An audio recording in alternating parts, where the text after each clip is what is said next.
What's going on, my fruit homies? Phenomenal. A fruitarian like myself. Let's start with first things first. Phenomenal. Hardcore, man.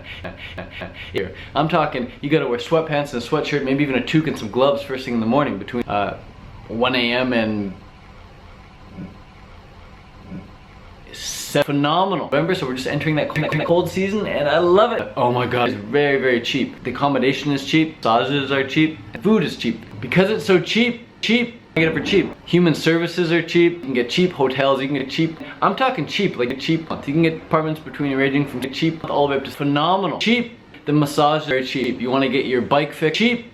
You want to get something, you want cheap, that's really cheap. You want to get your car fixed, that's cheap.